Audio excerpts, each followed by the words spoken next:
syukrulillah wassalatu wassalamu ala rasulillah amma ba'dah. Wonten pangarasnipun Kepala SMA Negeri 1 Cilacap atau yang mewakili wonten pangarasnipun Ketua P2GK Smanik Cilacap dan seluruh tamu undangan yang berbahagia. Sebelum kita berbicara lanjut, marilah pada kesempatan yang berbahagia ini, pada kesempatan yang luar biasa ini, pada kesempatan yang istimewa ini, marilah kita senantiasa bersyukur pada Allah biqaulina alhamdulillahirabbil alamin. Atas ridho dan inayahnya kita berikan kesempatan berkumpul pada suatu hotel yang begitu mewahnya dalam keadaan sehat walafiat, tidak kurang suatu apapun. Yang berikutnya, sholawat dan salam senantiasa tercurah pada uswah kita, pada junjungan kita Nabi Agung Muhammad Sallallahu Alaihi Wasallam yang senantiasa kita nantikan syafaatnya semenjak di dunia sampai dengan di yaumil akhir. Bapak Ibu yang kami hormati, tadi sudah disampaikan oleh pembawa acara bahwa ini adalah hikmah silaturahmi. Saya tidak bisa ngomong apa-apa. Hanya tadi barangkali istilah yang lebih tepat adalah dopokan. Untuk tema dopokan pada siang hari ini, pada pagi hari adalah temanya adalah mati.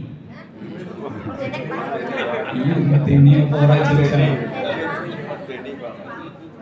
Temanya adalah mati nanti kalau waktunya cukup. Untuk membekali untuk tema mati ini, mari kita kupas untuk yang tadi sudah saya sampaikan di awal, bahwa kesempatan siang hari ini adalah kesempatan yang begitu luar biasa, begitu istimewa. Mengapa istimewa? Karena tadi begitu saya masuk pada ruangan ini, kemudian bulu kuduk saya berdiri, dada sesak, karena ada suatu aroma yang tidak seperti biasanya. Saya cari-cari aromanya. Ini sebenarnya aroma apa, dari mana? Dari pojok sana, pojok sini, dan seterusnya. Ternyata aroma menyebar seluruh ruangan ini berasal dari tubuh panjenengan semuanya. Aromanya adalah aroma sorga. Berarti panjenengan masih di dunia tapi sudah memancarkan, sudah mengeluarkan aroma surga. Ini bukan main-main Bapak Ibu, ini temenanan loh ini. Mengapa kemudian panjenengan itu mengeluarkan aroma surga? Karena panjenengan kemarin 1 bulan yang lalu baru saja melakukan ibadah puasa. Goal dari ibadah puasa adalah nopo kiai niki gulnya dari puasa niki nopo niki? La'alakum tattaqun. La'alakum tattaqun. Berarti panjenengan adalah termasuk orang-orang yang muttaqin, orang-orang yang takwa pada Allah. Kalau kita kaji lebih jauh, kok orang nyambung temen wong puasa kok tujuannya gulnya malah takwa. Takwa itu sebenarnya apa sih Bapak Ibu? Napa kiai niki takwa niku definisine napa niki kiai?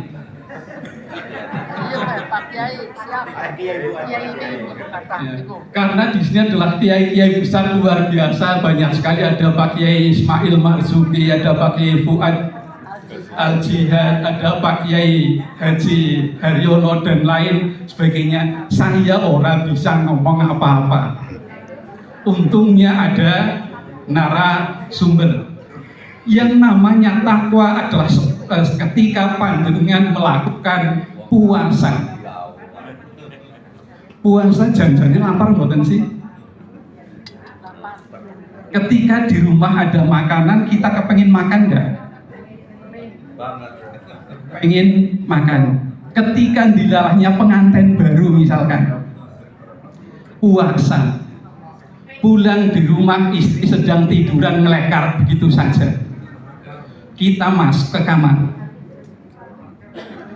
kepengin istri orang, iya gembian, si kiai ya orang, tapi orang beda. Senajan tua tapi tetap setia. Semangat tetap mengarah ke bahagia. Ketika kita sedang berpuasa, walaupun di rumah ada makanan yang begitu lezat, ada suatu minuman yang begitu menyegarkan, ada istri yang begitu cantik, kita tidak berani untuk ngumpuli istri kita. Kita tidak berani untuk meminum minuman walaupun itu adalah halal, itu milik kita. Kenapa Bapak Ibu? Kan orang nana sing ngeruh. Ya, kan tidak ada yang ngamati. Tapi kita tidak berani untuk melakukan. Itu yang namanya takwa. Seolah, bukan lagi seolah, Allah itu adalah mengamati begitu jelinya, begitu telitinya, begitu dekatnya dengan kita. Walaupun itu adalah sesuatu yang halal, walaupun itu adalah sesuatu yang menyenangkan, ketika itu dilarang maka kita tidak berani untuk melanggarnya. Apalagi sesuatu yang dilarang, sesuatu yang boleh saja, yang menyenangkan saja, ketika belum waktunya kita tidak berani untuk melakukan.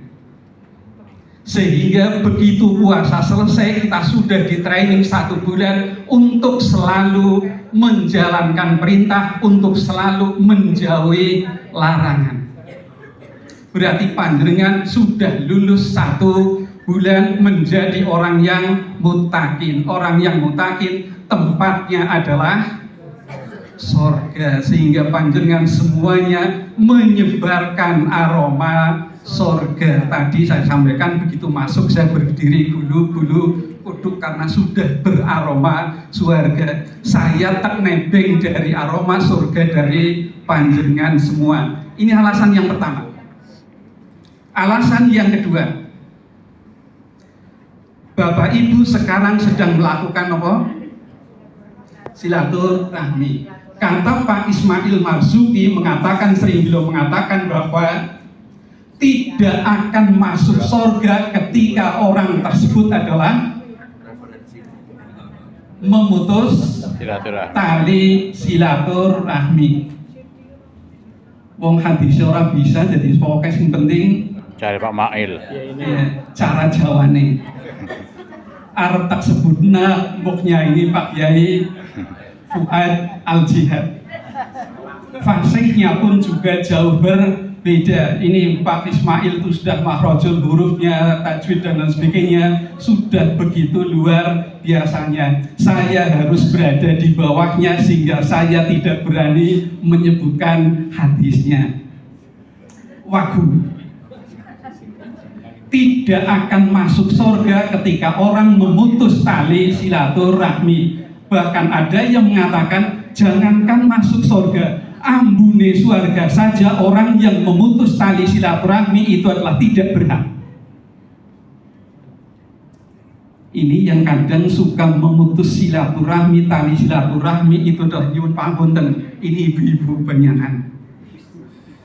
Ibu-ibu kele orang tong sedina, orang tong sebulan, orang tong setahun, kadang bisa jadi perpanjangan waktu sampai tahun depan.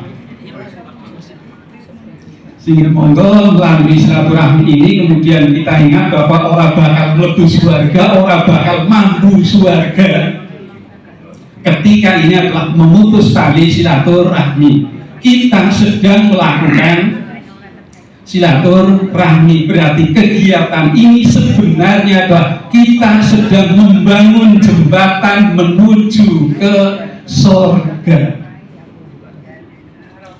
Karena kita membangun jembatan ke surga, maka tolong hal-hal kecil yang berkaitan dengan silaturahmi tetap kita perhatikan, tetap kita jaga kualitas silaturahmi kita, agar kualitas jembatan yang kita buat menuju ke surga itu pun jembatan yang begitu kokoh sehingga tidak mudah digoyang, tidak mudah rusak, tidak mudah ambruk, sehingga ujungnya nanti kita adalah akan dimasukkan ke surga. Kalimat yang saya gunakan dimasukkan, bukan masuk surga, tapi naik nyon. Panjenengan berbeda. Mengapa saya mengatakan ketika saya telah dimasukkan di surga? Karena ibadah saya itu adalah nilainya barangkali di hadapan Allah itu adalah tidak ada apa-apanya dibanding rahmatnya Allah. Karena ketika masuk surga itu dihitung berdasarkan pahala, maka pahala kita adalah terbatas. Sehingga ketika pahala kita hanya 1 tahun misalkan, maka kita berada di surga pun hanya 1 tahun. Maka dari itu kita masuk surga itu adalah atas rahmat dari Allah. Karena rahmat Allah itu adalah, saya sering genug-genug rasa dengan Pak Ismail. Ini lama sekali saya tidak genug-genug rasa, sehingga kemudian saya makin kemudian jauh dari kiai. Karena ketika dekat dengan kiai berarti nanti mudah-mudahan saya mampu kiai, tapi bukan kiai mampu. Saya lama sekali tidak dekat dengan Pak Ismail, sehingga tidak jarang kemudian ngobrol ya. Yang dulu duduknya di depan saya itu Bu Aminah, Bu siapa yang dari Cirebon ya, Tasik, Bu Mimin, itu kemudian kadang gumun, wong kok gerundel-gerundel, nggak pernah berhenti cerita. Karena saya sedang lagi ngaji ke Pak Ismail bin saya mampu kiai, bukan kiai mampu. Bapak Ibu sekali lagi, monggo kita untuk senantiasa membangun jembatan yang menuju ke surga, agar kita kemudian nanti ketika meniti jembatan tersebut kemudian tidak roboh, maka kita harus jaga kualitas silaturahmi kita. Alhamdulillah untuk P2G Kasmanik yang dimotori oleh Ustadz Haryono kemudian terwujud dengan begitu bagusnya, sehingga mudah-mudahan kegiatan ini menjadi suatu wasilah kita nanti bersama-sama dimasukkan di surganya Allah. Amin ya amin. Yang berikutnya Bapak Ibu, tadi saya sampaikan bahwa rahmat dan salam senantiasa tercurah pada uswah kita, junjungan Nabi kita Agung Muhammad SAW yang senantiasa dinantikan Syafaatnya. Kita cinta terhadap Rasul, bukan Bapak Ibu? Nggih. Cinta nih. Nek cinta itu biasanya sering nyebut jenenge, bukan? Nggih. Ya, sering nyebut jenenge biasanya melalui Salawat. sholawat, sehingga pada kesempatan ini mari kita bersolawat dulu. Sehingga dengan sholawat ini kemudian mudah-mudahan menjadi suatu wasilah, kemudian nanti kita diakui sebagai suatu umatnya Kanjeng Nabi. Tapi kok nanti suara saya kemudian menjadi berbeda, karena kadang kemudian ketika membaca sholawat biasanya biasanya tidak keluar suara nangis biasanya, tapi musiki mudah-mudahan masih biasa. Kemudian membaca sholawat Jibril ya. Sallallahu ala Muhammad Sallallahu alaihi wasallam. Sallallahu ala Muhammad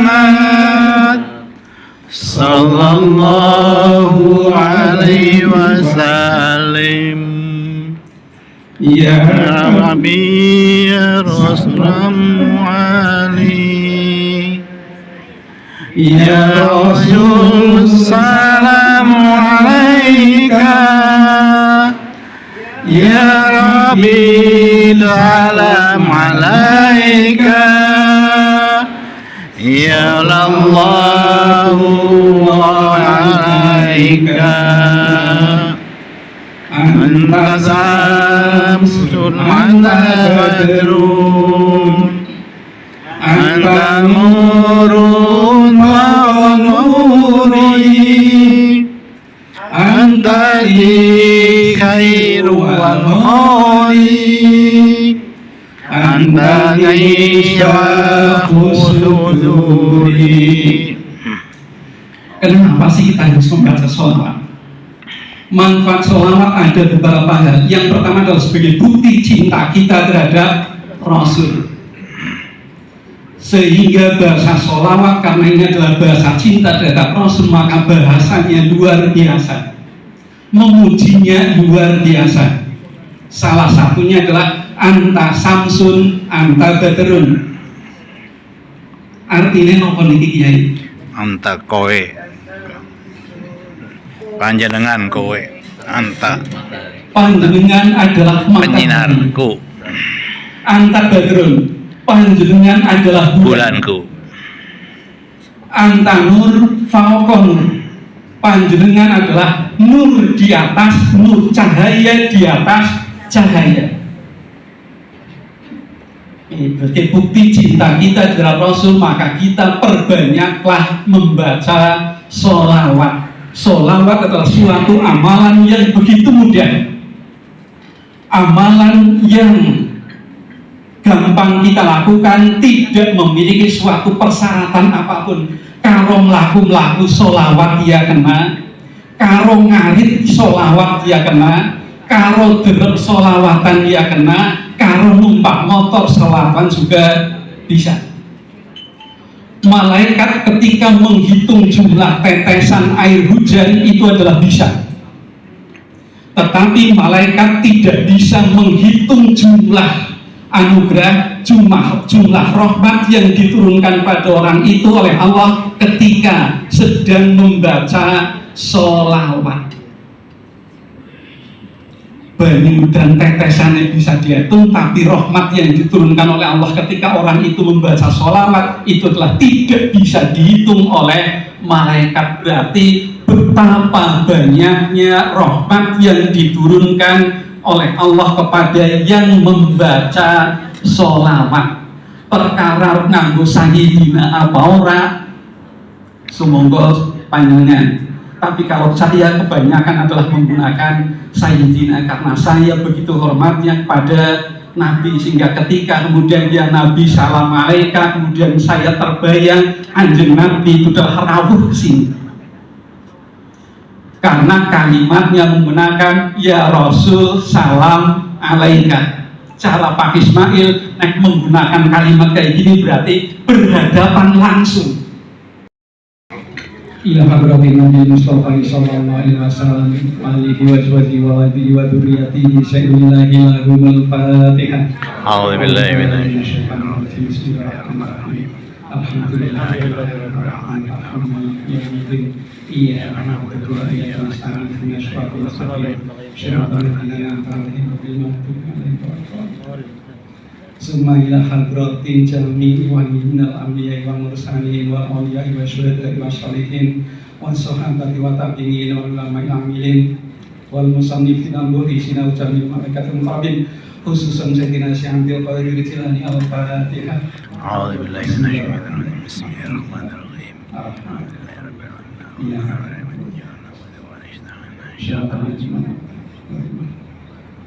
Summa ila taradil jami'ah lil kubur minal muslimina wal muslimat wal mu'minina wal mu'minat wa nakhusuhu salsal ila ruhi tokoh-tokoh yang satu Cilacap yang sudah meninggal dan juga rekan-rekan kita yang sudah meninggal. Lahumul Fatihah.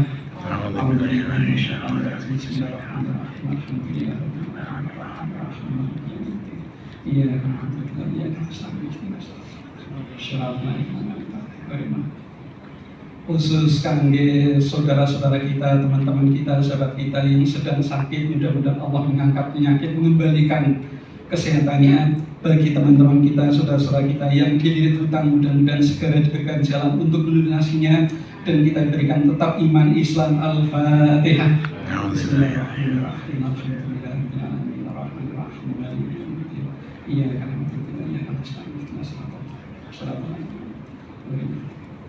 Allahumma shalli wa sallim ala sayyidina Muhammad wa ala ali sayyidina Muhammad.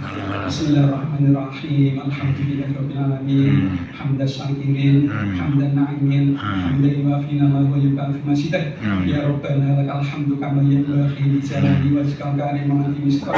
Allahumma shalli ala sayyidina Muhammadin bil qulubi wa dawiha wa afiyatil abdani wa shifaiha wa nuril absari wa adliha wa ala alihi wa sahbihi wa sallim. Allahumma anzil rahmah wa maghfiratan lil qubur min ahli la ilaha illallah Muhammadur Rasulullah wa khususan keluarga besar Ismail Abdullah dengan Samus Marik. Allahumma fir lahum warhamhum wa'afihim wa'afihim. Rabbana atina fid dunya hasanah wa fil akhirati hasanah wa qina adzabannar wadkhilnal jannata ma'al abrar ya aziz ya ghafar ya rabbal alamin. Subhana rabbika rabbil izzati amma yasifun wa salamun alal mursalin walhamdulillahi rabbil alamin.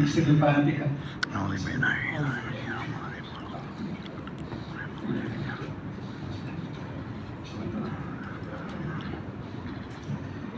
Matur nuwun, kita banyak membaca surat Al-Fatihah karena surat Al-Fatihah adalah merupakan doa yang paling mustajabah. Ketika kita kaji dalam samudra Al-Fatihah, maka kita tidak akan pernah habis mempelajarinya. Terima kasih.